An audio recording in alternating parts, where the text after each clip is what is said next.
Well, you know what time it is? It's time for Umamusume's Gentildonna's in real life lore. You guys have been asking for this quite a lot, so here we are. But first, special thanks to Anonymous for requesting a funding this on sponsor, linked in the pinned. If you want to request a video yourself too.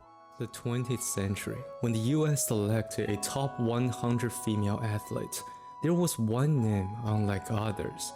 The only non-human athlete on the list. You can be on that list? As fierce as her legacy, Ruffian.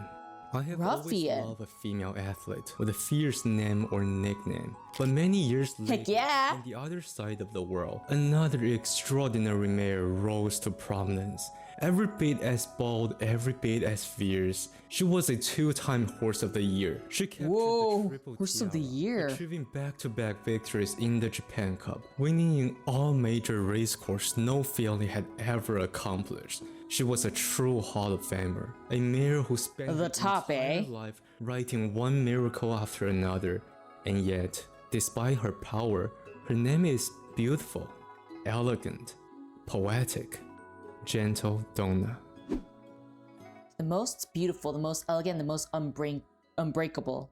Gentildonna. The story began in Northern Farm, the place which sent out countless legends. From birth, Gentildonna carried a noble pedigree worthy of her name. Her father was the great Deep Impact, her mother also a British champion. And it didn't take long for a trainer to realize this filly was different. Though she was female, her lungs, her stride, her endurance, none of it ever wavered. Not once in training did she show fatigue. And two thoughts immediately pop into his head.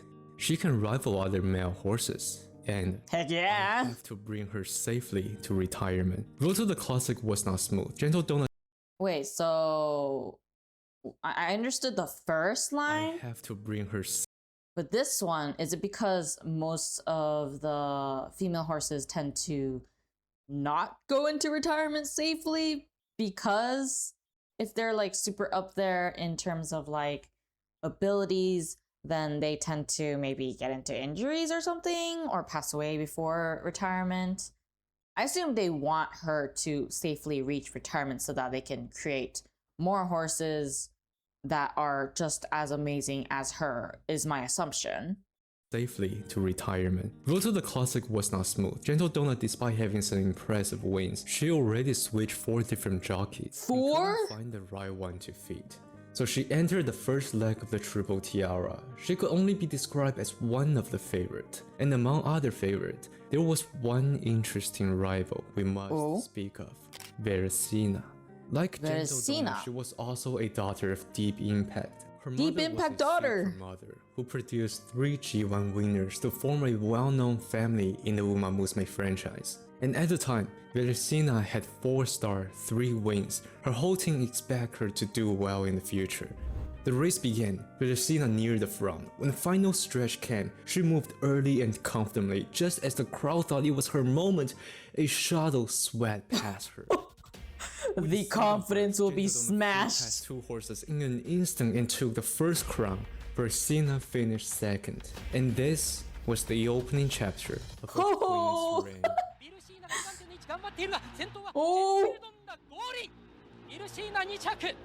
Gentildonna, oh my gosh. Soon Gentildonna was shipped straight to Tokyo for the Oaks. And of course, Veracina was also there. So I guess in this case, these two are going to be like the permanent rivals within Gentildonna's entire history, is my assumption, right? It's amazing how the rival ends up being technically their half sibling. I don't know. The mothers are different, right? It's just the father is Deep Impact. It's just so intriguing that the rivals are the half siblings rather than anything else, which makes it a lot more fascinating to realize that depending on their pedigree, it really can change the outcome, which makes sense why they always pay so much attention to like who the parents are or should be.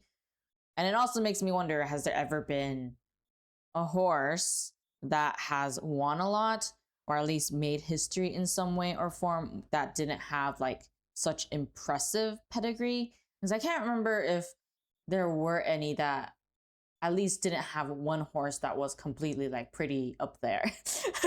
At least that's how I feel. I'm not sure if that's true, but that's why you guys can help me understand if that's the case. But you know who wasn't there? Gentildonna's jockey, Iwata Yasunari. So she needed to switch her jockey again. Again? When a horse wins the first leg, Gentildonna should naturally be the favorite. But because it was her first time at Tokyo, her first attempt at a mile and a half, a new jockey, long distance transport, Gentildonna's odds actually dropped. People thought she won Okasho because she is essentially a miler and were counting She's her gonna off. prove them all wrong. The victory could not have come any easier. In the final stretch, Gentildonna exploded with a speed that stormed past the field. With the rider barely needing to do anything, she shattered the race record with She's ease. crazy amazing. Look at her. She's just running with no sweat. Oh! Even Veracina's How many- jockey could only How many marvel. horses This length horse was that? is unbelievably strong. No one would doubt her anymore. And then the G2 race afterward, Veracina again got second place after She got Gentildonna. destroyed. The final leg was obviously Veracina. in favor of Gentil this time, but Veracina's camp had prepared everything for one last chance. The jockey, after seeing Veracina, was thinking, if it is today, we can win. Gentildonna, however, looked unusually tense. She even got scared of the crowd and dropped her jockey off before the race. Everything no. pointed to even more uncertainty. And when the race began, things unfolded in ways no one expected. Gentildonna sat at the very back. Veracina no. charged to the front immediately, determined to break a longer distance away. But halfway through the race, Cherry she's Medusa catching up. suddenly surged Whoa. forward to open a massive lead. The entire pace was thrown into chaos. Everyone Whoa. was forced to accelerate earlier than planned. Entering the final straight, Cherry Medusa still held a commanding lead. At that Cherry moment, Medusa. Gentildonna launched her sprint. Veracina too. The gap was shrinking, but the finish line was also closing fast. It's a revenge, the crowning moment, or the upset. Oh, oh, catching up. Oh, catching up. Oh. Oh my gosh. In a heartbreaking 7-centimeter finish, the Triple Tiara was witnessed. This was a historical moment for that Veracina. What in the world was that? Like what? Okay, so Gentildonna was at the back, like very back in the beginning, and then she just strides forward as if it was like no problem, and then got first. What the? There was like, I think 3 horse lengths, right? Between Cherry Medusa and the rest. And yet they both, Veracina and Gentildonna, both caught up to Cherry Medusa with no problems whatsoever, which is crazy, especially at the last minute. Earned the first ever triple runner-up tiara. Triple runner-up tiara, that's so From sad. that day onward, Gentildonna would never again run in a filly-only race. She only challenged the best, sought stronger opponents time after time. On November 25th, she entered the Japan Cup. 17 horses lined up, every single one was a stake winner. The first time a Triple Tiara faced off against the Triple Crown. 30 years ago, on the same exact date, Mr. CB faced off Symboli Rudolph in what was crowned as the race of the century. And you would think the spotlight was fixed on Gentildonna against Orpha, but surprisingly, it was not as hype as the matchup deserved. First, Really? the Triple Tiara did tend to be weaker, and none of the previous ones were able to compete on a grand stage. Gentildonna herself was only the 3rd favorite this time. On top of Third that, favorite? Orpha had just returned from the arc and drew the most outside posts again, showing some exhaustion. Remember that? No one knew how prepared he really was. For a mixed reason, this matchup was not that hyped beforehand, but this Japan Cup was exactly where Gentildonna earned the nickname monster. At the race, Gorilla. Gentildonna was near the front. Unlike Okay. the filly only, if you drop too far back in something like the Japan Cup, it would You'll be be screwed. hard to catch up at the end. Olaf That makes sense. meanwhile in the back as he often did and began his long acceleration at the corner. Turning for home, he already surged through the front and as usual did not know how to Oh yeah, I remember this. and veered into Gentildonna. If it were any other filly, she would have flinched, scared, but this was Gentildonna. She instantly slammed back and That's knocked off of hilarious. balance. In this tiny window where he lost speed, Gentildonna immediately seized the lead, but Olivet recovered right away and began the chase. Two champions locked into a hard-pounding duel, leaning, one against pulling one. forward with everything they had, the gap getting smaller, Olivet's charge becoming more and more threatening, but just before the line, Gentildonna held off. Oh, no matter how many times I see this one, it's great. Oh, it's almost like 3 horse lengths.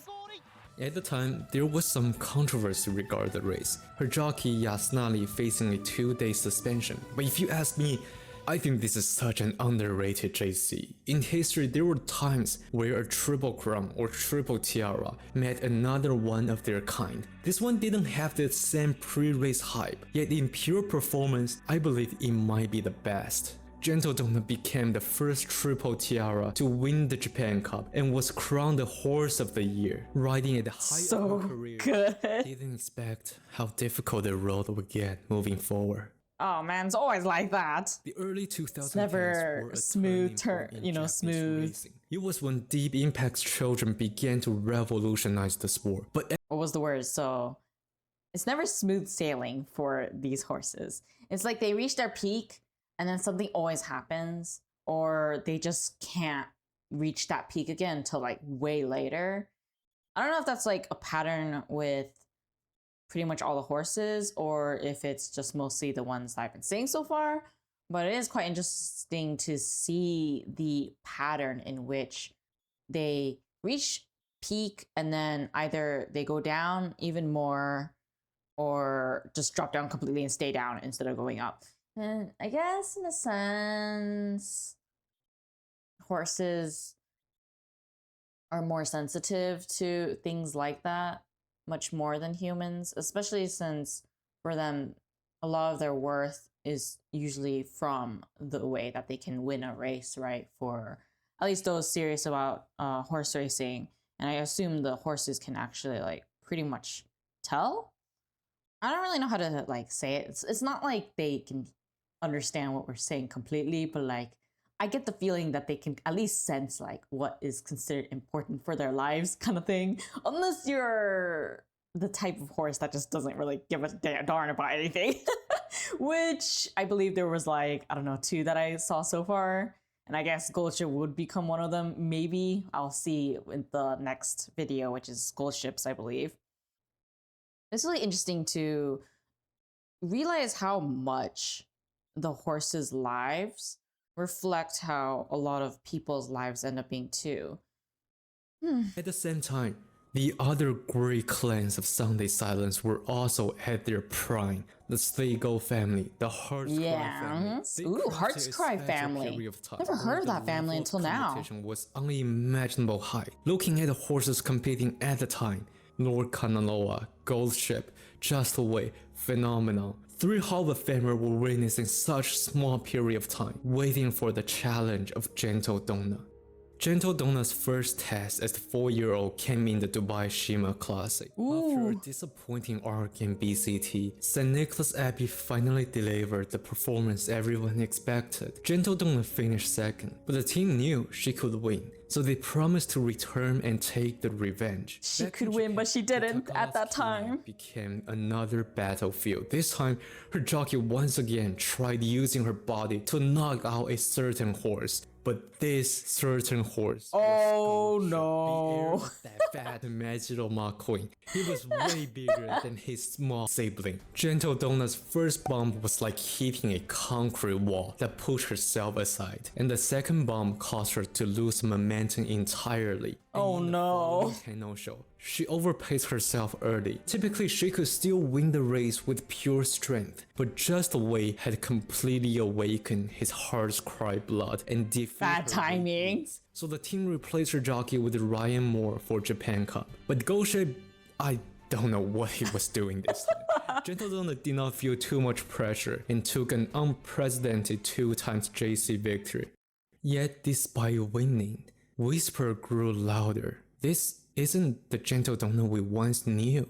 Oh. Even the greatest runner age, she began to struggle. It's her prime sleeping away. No. At the start of the season, her team sent her to the Kyoto Guinean with no real threats in the field. She entered as the overwhelming favorite, only to finish a shocking 6th, the worst result from her so far. Her Okay, no prime wonder is they were gone. thinking that. She can't win anymore. But I If still think Gentildonna's it's 3-year-old too had shown early the to dominance say of that. deep impact, then her 4-year-old was the top. Wait, is it normal for horses to lose their prime after 4 years? It's a really short time, isn't it? I usually thought it was like maybe like 6 years, and then again, I don't really know when horses are typically known to perish through natural age. I assume it's like pretty short though, compared to humans. I'm not really sure how long horses age. So if you could let me know down below in the comments, that'd be most appreciated so I can understand that. Also, if you're enjoying this so far, then be sure to hit the like and comment down below and share my video with a friend to spread the fun. You can also get early info access to all my content here, including a Umamusume podcast, by joining my squad here on YouTube. She took challenges and met failure. And now, the 5-year-old Gentildonna began her battle against destiny. One of the biggest reasons I love Gentildonna is this. She ran in an era where losing was inevitable, but those defeats only made her legend shine brighter. She would lose, but she would definitely win the revenge match. In the Dubai Shima Classic, Gentildonna was completely boxed in the middle. Ryan Moore tried to angle her outward, only to be shut out time after time. Around the final turn, when she was trapped in a wall of horses, the fam could only despair. How do you win like this? You can't. That There does was seem no path impossible. left. But in that moment of hopelessness, Gentildonna slammed on the brake, jumped sideways, and carved out a brand new path that did not exist. She then exploded forward, shattered the race record, and accomplished what had seemed flat out impossible, becoming the first female horse to ever win in the Dubai Shima Yes! Classic. Gentildonna, you're And so just as cool! the team had promised, she returned to claim the victory they always believed was hers. She did it! Taken on by Ambivalent in the centre. Cirrus Day Zegler looms up on the outside. Gentildonna trying to get into the clear. She had to switch around heels. Then Mount Athos. Dominant coming down the outside. Oh, there she is! Taken on by Gentildonna. The Japan Cup winner surges to the lead, draws clear, and Gentildonna wins the Dubai Shima Classic. Back in Japan, she faced Goshib again in the Takarazuki, determined to avenge. But this time, Goshib was in serious mode. Despite Gentildonna shadowing him all the way, Goshib simply left her chasing Shadow with the worst result in her career. And in the Tenno show, the unideal circumstances forced her to settle for second again. So the team announced she will retire after the Japan Cup, aiming for an unprecedented 3x JC victory. However, it's interesting when European jockeys pair with European line horses. Sometimes they unlock the hidden potential within them. When the Japan Cup arrived, Epiphania delivered the performance of his career. Gentildonna at the home turf only finished 4th. Oh! Other jockeys afterwards say the ground was softer than expected. The team also knew Gentildonna should never lose in Tokyo Mile Half, so they immediately canceled the retirement right away. Her Dang, yeah. not be the Japan Cup, but at the Arima Kinen.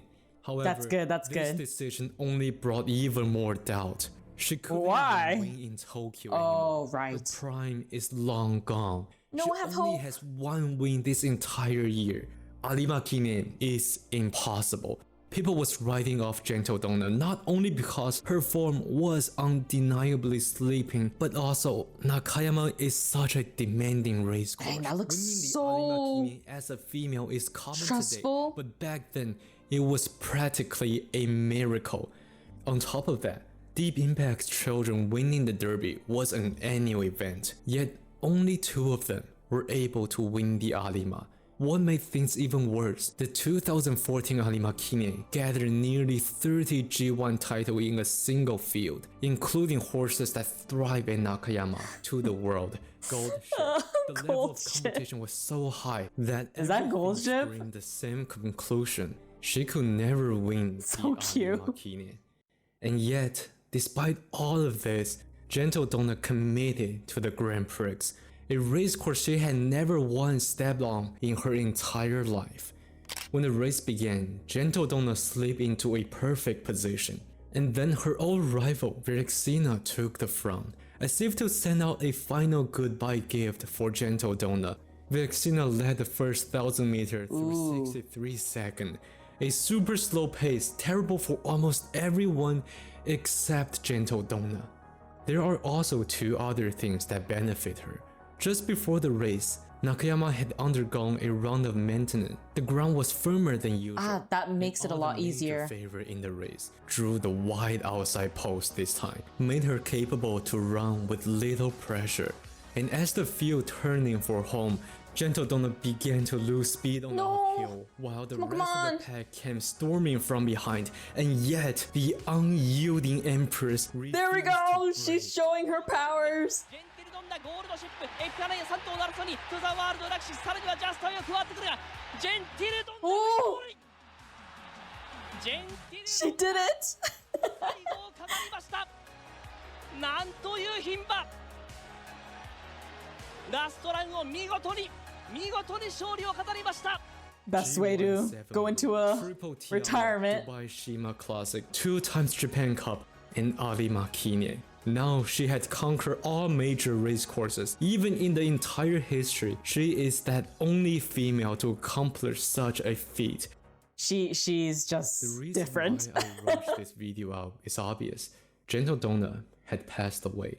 So she allow me to did? use this chance to show just a little bit more why I love her so much. Beginning with what I think are the components to ignite a racing frenzy, and why Japan was able to have that in the 2010s. When the Great Earthquake struck, the entire nation was drowning in grief. People felt lost, unable to find even a hint of hope. And then a flash of gold appeared. A horse who was stuck in a losing streak suddenly transformed into a sensational winning streak. His rise ignited something in the hearts of the people. It became the spark that helped revive the sport and the nation. And when he could have stayed home, safely padding his record against familiar competition, he chose the harder path. Sacrificed his record to chase a dream Japan had carried for generations. Took the passion, the dream for the sport into a new height. This was the first component, a storyline. A story that hooked people into the sport. And the storyline does not even require a strong horse. You just need to tell a story that captures the hearts of the people. But to capitalize that hype, for true boom to happen, you need more than a single superstar. You need multiple stars competing at the peak of their power at the same time for people to stay. One great horse alone, no matter how dominant, can only push the excitement within the sport. But at the time, Japan was able to witness so many superstars that made people who did not care at all to go, this is interesting, what is going on? And when they stay for just once, all the stars clashed in mind-blowing competition time after time. Although it does make it a lot more exciting. This short period of time was able to gather so many legendary figures could only be described as magical. And Gentildonna was that representation, an embodiment of that epicness, the bizarre, the edge of your seat, the unthinkable, the highs and lows. I cannot do her justice, only telling the story from one perspective. But she was that horse, no matter how people think, can it even win? When she did win, the crowd went, well, that's Gentildonna for you. Of course she can do it. In her retirement ceremony, makes me sad that she passed away. But more than anything, she really left a history. She left her imprint on the history as a female horse, but also with the amount of achievements that she made. And the fact that she doesn't really have any like personality issues is great too. I do love those, but like it's nice to see a horse that isn't as insane or violent for that matter. But I do wish that she could have been alive. But for the most part, whenever I see a horse in Umamusume, I tend to just assume that they're passed away already for the most part. Because a lot of the horses that are talked about tend to be ones that I assume are probably like way back in the day, more so than more recent, which I guess makes sense, but at the same time, maybe I should stop thinking that way. But it's just like a habit I got into when I first started getting into Umamusume and learning about the horses. It just sounded like it was just a legend, like back in the day kind of thing, rather than an actual, like, this is happening now and they're already making their legend right now, like right this instant, which I assume some are, but I think most did retire, right? So it's kind of hard to tell who's still alive, who's not, but it's a shame that Gentildonna is not alive anymore. Nearly 90% of the messages were from female audience, attracted by her brilliance. For a horse of such talent, Gentildonna never had a permanent jockey.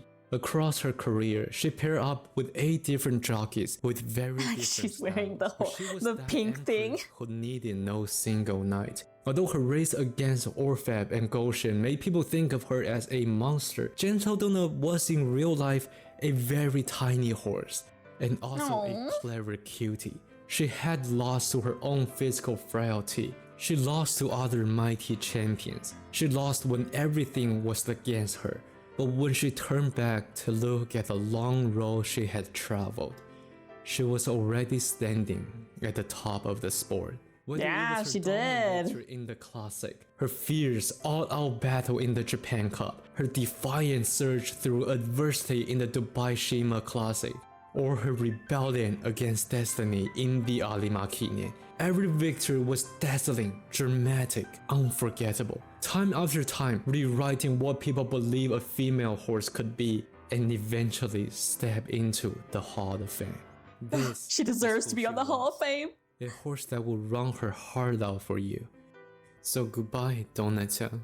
You will always be the most beautiful, the most elegant, and the most unbreakable Gentildonna. Man, I really wish she could have still been alive. She definitely has. I think it's even more wonderful that the female audience was the one that seemed to really like her the most and was moved by her the most. And I think that makes sense, especially since a lot of female athletes tend to inspire or motivate other females because, you know, they look upon them as like role models, especially for young kids who are female. But for Gentildonna, she's technically just a horse, and yet even she can make an impact on people's lives, especially for females who maybe just can't relate to like female human athletes, but maybe the way that Gentildonna shows her strength inspires those who are female themselves too, but just couldn't find some kind of role model or something to inspire them to go beyond what they usually do.